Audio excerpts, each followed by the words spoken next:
Assalamualaikum warahmatullahi wabarakatuh. Langsung saja untuk pada malam hari ini saya juga ingin menegaskan saja dari apa yang disampaikan oleh Al-Ustadz Abdul Mujib dan Gus Ilyas dan Ustadz Mahfud. Tadi kan sempat ada yang komentar begini, kalau ceramah itu jangan provokatif gitu kan. Nah saya tanya, berapa banyak oknum-oknum yang Anda cintai, yang Anda anggap sebagai dzurriyyah Nabi, buka saja medianya, yang justru bukan hanya provokasi, sudah terang-terangan menghina ulama-ulama Nusantara, dibabi-babikan, dianjing-anjingkan, bahkan diceleng-celengkan gitu kan. Makanya kenapa kita berikan ketegasan, kalau memang sikap kita benar-benar menjaga marwah, ya jaga semuanya. Jangan beranggapan kita yang membela ulama kita kemudian kita dianggap provokatif, sementara mereka orang-orang imigran dengan seenaknya menginjak-injak orang kita, kamu diam saja, gak malu, gak punya harga diri. Nah ini yang harus benar-benar cerdas. Saya sering mengatakan kita ini loh makan di Indonesia, tidur di Indonesia, kencing di Indonesia, berak di Indonesia. Bahkan mbah-mbah buyut kita itu dulu memperjuangkan Indonesia itu loh, darah mengalir, artinya nyawa taruhannya. Tidak sedikit yang menghinakan ulama-ulama kita itu, padahal sudah jelas ulama-ulama kita ini yang benar-benar berjuang untuk negara kesatuan Republik Indonesia. Sekarang kalau mau dikatakan provokasi, mungkin yang menjadi para muhibin mereka daripada oknum-oknum imigran itu seharusnya membaca kitab Manhajul Istiqomah karya siapa? Habib siapa? Utsman bin Yahya. Di situ tercatat jelas tuh, di mana dia itu melarang keras ulama-ulama Banten waktu geger Cilegon, melarang keras untuk melawan Belanda, yang dia anggap dalam tulisan Manhajul Istiqomah dalam kitabnya itu adalah pemberontakan. Masa iya orang pribumi kita ini yang melawan dan mempertahankan harga diri untuk merebut kemerdekaan disebut pemberontak? Logikanya di situ saja. Berarti ada apa dengan mereka? Ada apa dengan orang-orang yang berhubungan dengan pemerintah Hindia Belanda pada waktu itu? Dan saya juga sering menyampaikan, ya ini penegasan saja, kemarin kita sampaikan juga tuh di Majelis Al-Mangli di daerah Purbalingga. Mereka kan sering mengatakan di dalam ceramahnya dari oknum-oknum mereka, selain provokasi juga sering mengatakan ini awas zaman fitnah, ulama sama habaib diadu. Nah yang pertama kali suka mengadu ulama habaib siapa? Ya mereka sendiri. Kan begitu. Coba begini, kalau orang itu waras, aturan dari mana? Ada aturan begini, kalau Habib itu boleh menikah dengan orang pribumi, dengan orang lokal, tapi kalau Syarifah nggak boleh tuh dinikahi orang pribumi. Itu saja sudah nggak ada keadilan seperti itu, dan itu banyak. Terus saya dawir-dawir yang sudah saya sampaikan, ada juga yang melebih-lebihi Rasulullah. Siapa itu? Habib siapa? Yang menyampaikan katanya yang harus jadi murid saya itu harusnya Imam Maliki, Imam Syafi'i, Imam Hambali. Wah banyak. Bahkan keringatnya saja dihargakan kalau dilelang sampai 200 juta, banyak. Bahkan sampai ada tuh Habib Bocil siapa? Ceramah tuh. Kalau ada kiai yang menikahi Syarifah kata Kiai Taek, ada yang gitu juga. Ada datanya kita, videonya kita ambil semua. Nah ini kan harusnya tidak seperti itu. Maka saya ironis tadi saya sampaikan, saya mendengar kabar di Pondok Pesantren Babus Salam Pagelaran Malang mau mengadakan Haul Wali Songo. Kemudian mereka ada sekelompok kecil, kami mendukung acara Haul Wali Songo, tapi dengan syarat jangan istilahnya memboikot Gus Abbas Buntet karena suka provokasi. Nih dengerin, jauh-jauh hari panitia itu sudah ngobrol sama kita. Ketika acara haul itu sudah sepakat panitia itu tidak akan membahas habaib, tidak akan membahas nasab Alawi. Itu sudah disampaikan kepada kita. Artinya hanya membahas tentang sejarah Wali Songo. Nah ini digarahi oleh orang-orang yang mengatasnamakan asosiasi daripada Muslim untuk menggagalkan daripada Gus Abbas. Gus Abbas gak akan mundur dalam hal ini karena merasa ditantang akhirnya beliau itu. Terus kemudian yang ingin saya sampaikan, saya berulang-ulang ini biar menjadi pembelajaran. Fitnah di akhir zaman itu kan ada 4. Ini saya ulang-ulang, ada fitnah yang namanya kemarin disampaikan oleh kita itu fitnah akhlas, ada fitnah sarro, ada fitnah duhaimah sampai fitnah dajjal. Kemarin yang fitnah yang ketiga, fitnah yang kedua, fitnah sarro ini kita sudah, dan itu betul disampaikan kanjeng Nabi, dakhanuha min tahti qadami rajulin min ahli baiti yaz'umu annahu minni falaysa minni. Fitnah ini tersebar luasnya dari mana sumbunya? Ya dari mereka-mereka yaz'umu annahu minni, kata Nabi. Mereka-mereka yang selalu mengatasnamakan sebagai dzurriyyahku, falaysa minni, padahal bukan. Itu kata Nabi, fa innama auliyai al muttaqun, karena keluargaku yang aku kasih itu adalah orang-orang yang bertakwa. Makanya untuk para jamaah dimanapun berada, mohon tetap kita dukung pergerakan-pergerakan daripada orang-orang yang ingin menyelamatkan marwah bangsa kita. Kan gak disadari dengan adanya seperti itu, mereka ini tidak ada asbah wan nadzair. Saya sampaikan, kalau adu-adu provokatif, kalau pengen adil, semuanya setiap orang yang berprovokasi atau menghinakan, gak usah ulama saja, termasuk habaib, boikot. Bila perlu PBNU turun. Saya yakin dari pusat PBNU itu juga mengetahui, oh ini oknum Habib yang suka provokasi, ini oknum Habib yang suka merendahkan ulama Nusantara. Pertanyaannya, kenapa orang-orang PBNU kok diam? Dari PCNU diam, dari PWNU diam. Orang-orang kita ini mengedepankan akhlak, tetap dihargai. Yukrimud dhaifah, faman kana yu'min billahi wal yaumil akhir fal yukrim dhaifah. Karena supaya kita betul-betul menjadi orang yang beriman, tamu siapapun dimuliakan. Mereka imigran tamu. Pernah dengar gak jauh-jauh hari ada gak dari sahabat Ansor, sahabat Banser, istilahnya yang memboikot ceramahnya oknum-oknum dari mereka yang provokasi? Enggak ada, tetap dihargai. Wong itu majelis ilmu. Ini giliran daripada orang kita, dan yang memboikotnya lucunya lagi orang kita sendiri gitu. Nah ini masya Allah gitu ya. Jangan sampailah kalau mau belak-belakan itu, sebenarnya yang benci itu siapa? Kita itu nggak ada kebencian kepada mereka, nggak ada dalam batin kita itu benci atau iri dengki. Kan ada juga yang komen begini, wah ini mah katanya orang-orang pribumi kalah saing dengan orang-orang imigran, jamaahnya banyak, selawatannya rame di mana-mana. Nggak ada tuh. Dari dulu kalau PBNU itu mau, andai kata istilahnya mengkesampingkan mereka, ditutup tuh majelis-majelis itu. Tapi kan nggak begitu, itu bukan sikapnya orang Muslim. Begitu wong Kanjeng Nabi itu mengajarkan. Kanjeng Nabi itu sampai ke Madinah itu jangan sesama Muslim, orang-orang non Muslim saja masih dilindungi oleh Kanjeng Nabi Muhammad Sallallahu Alaihi Wasallam. Kan begitu. Ayolah mulai sadar, pikirannya dibuka. Kita ini loh, siapa sih yang harus dibela sama kita itu? Jangan sampai kita membela orang-orang luar, kemudian ulama-ulama yang ada di kita kalian hianati, kita hianati. Atau kalau begitu kita sudah zalim dengan para pejuang terdahulu. Wong di dalam buku sejarah itu, dalam perjuangan gak ada satupun dari kelompok mereka itu. Makanya coba dilihat jasa para pahlawan. Cuman karena di sini ada strategi ingin merubah sejarah kebangsaan. Ya bukti beginilah, giliran yang istilahnya Al-Aidid, kita pun punya kawan, udah almarhum ya, ngapunten, ini cerita saya, namanya Habib Jalal Al-Aidid.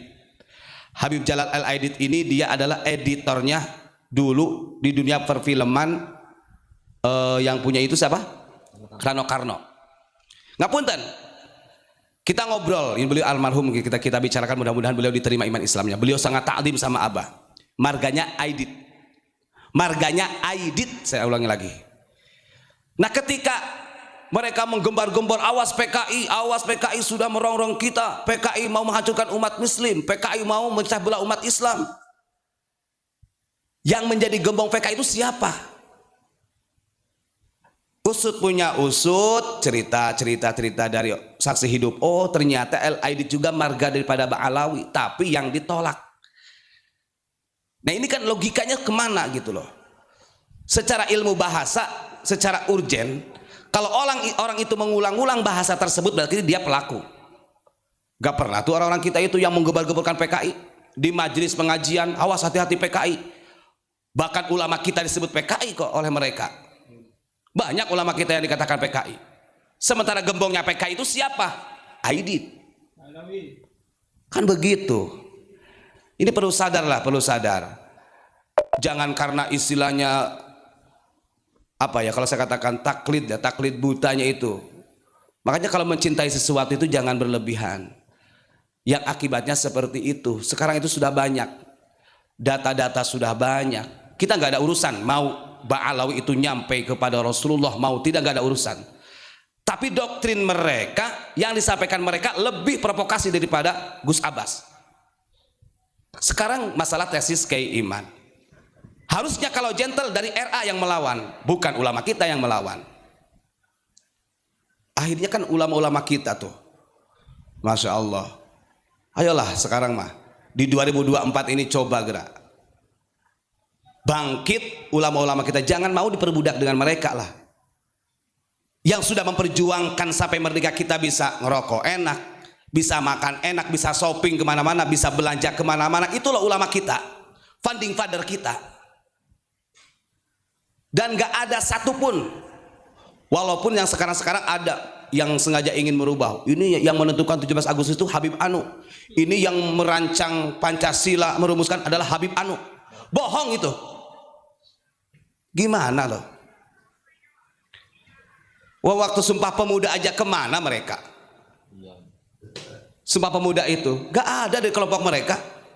Padahal itu ikrar bahasanya. Ibarat kalau Baiat Aqobah itu zaman Rasul, ikrar. Para pemuda-pemudi bangsa Indonesia ikrar untuk membela NKRI. Gak ada, catat, lihat buku sejarahnya. Gak ada di kelompok mereka tuh. Padahal itu di tahun yang sama, di tahun 1928. Yang harusnya mendukung Sumpah Pemuda itu justru mereka mendirikan Robitoh Alawiyah yang didukung oleh pemerintahan Hindia Belanda. Duh, Masya Allah, kadang-kadang kita sedih. Ini Mak, ada kiai kita yang dijelek-jelekin, dianjing celeng itulah. Harusnya, nah ini makanya kita juga sekarang sedih. Mudah-mudahan lah dari PBNU memberikan sikap yang tegas. Oh itu kan Kiai Bah Maimun Zubair itu kan sangat menghormati. Wah kamu nggak membaca kalimatnya, saya sudah membaca full tuh videonya Bah Maimun. Beliau yang dikatakan dzurriyyah Nabi, beliau itu makanya beliau kenapa senang dengan sholawat sa'adu nafid dunia. Itu kalau secara mafhum mukhalafah, goblok orang-orang yang sekarang itu tertipu. Cek lagi lah yang diamanahkan yang disampaikan oleh Bah Maimun Zubair itu. Bukan habaib yang Ba'alawi sekarang ini. Ya ngapunten. Artinya tetap adalah mungkin dari golongan habaib yang soleh ada. Tapi kan oknum-oknum ini justru yang menghancurkan martabatnya Ba'alawi sendiri. Sekarang saya tanya, mau gak mereka meminta maaf kepada Dzurriyyah Wali Songo? Contoh, oknum Habib Bahar bin Semit. Dia pernah klarifikasi, tapi nggak ada tuh kata maaf dia, malah menantang.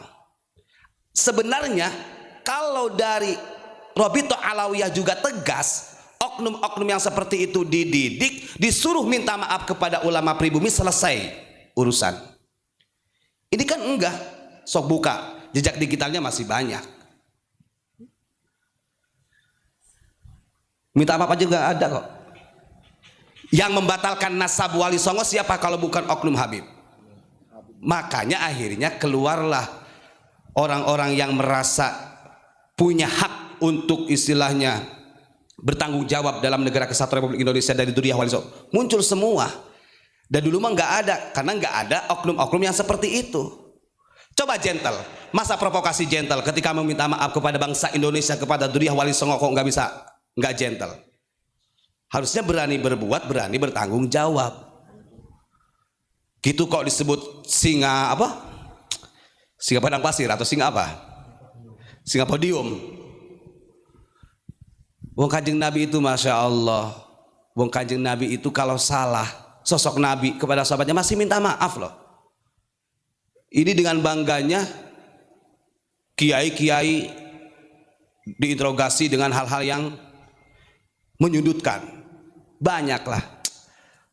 Ingat ya, kita ulangi, Imam Syafi'i juga sudah menyampaikan, ya ahla baiti Rasulillah hubbukum fardum minal Qur'an qad anzalah.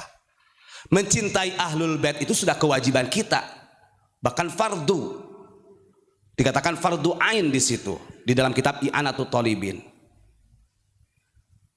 Tapi kan beliau menyampaikan ahlul bait di sini siapa saja tuh. Tapi kalau model-modelnya seperti itu yang selalu namimah, ceramahnya adu domba, ceramah provokasi, ayo coba boikot sama kamu para pecinta-pecinta.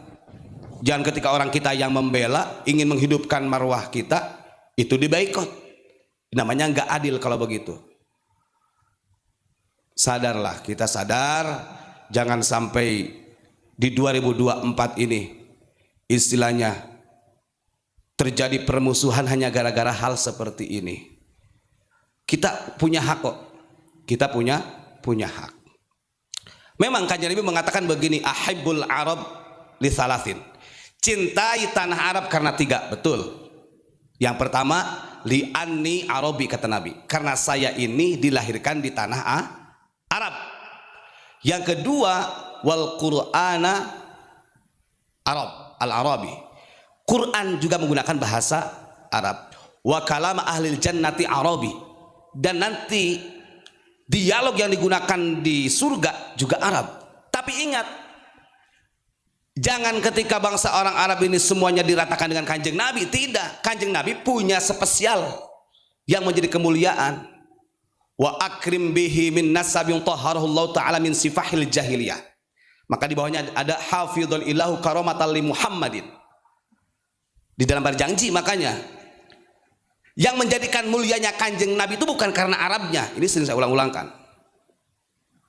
Ya, bukan karena Arabnya, tapi Kanjeng Nabi dengan mbah nenek moyangnya sampai Nabi Adam tarokus sifah, bisa menjaga marwah diri dari sesuatu yang menjadikan maksiat, dari kebohongan, lacur, maling dan lain sebagainya. Itu akhlakul karimah yang menjadi kemuliaan baginda Rasulullah Shallallahu Alaihi Wasallam. Kan begitu. Sekarang yang mengadu domba antara Muawiyah dengan Sayyidina Ali, Utsman dengan Sayyidina Ali, siapa? Delegasinya orang mana? Yahudi Yaman, dari suku Himyar. Harusnya kita mengaca. Oh kan nggak semua orang Yaman. Betul, tidak semuanya. Kita ungkap seperti ini melalui kitab karena mereka yang memulai. Mereka yang selalu menghinakan. Kita nggak ridho. Ada oknum Habib dengan tertawa-tertawa dia. Beda, ente orang lokal, aneh orang Yaman. Hidung ente mampet katanya. Waduh, celeng itu. Itu ada sampai, bahkan bentuknya aja kayak Semar katanya. Masa pantas ngomong kayak gitu? Nah, harusnya kamu yang suka memboikot tuh orang yang ceramah seperti itu. Gitu ya. Mungkin itu saja, terima kasih. Ini mas sedikit agak muring-muring, nggak apa-apa lah muring-muring, walaupun saya nggak marah, sebenarnya nggak marah. Cuman saya itu, ayolah kita harus jaga ulama-ulama kita. Bangkit, ini bukan bangsa Yaman, ini bukan kota Tarim, ini bangsa Indonesia. Ya, itu yang saya sampaikan. Terima kasih. Assalamualaikum warahmatullahi wabarakatuh.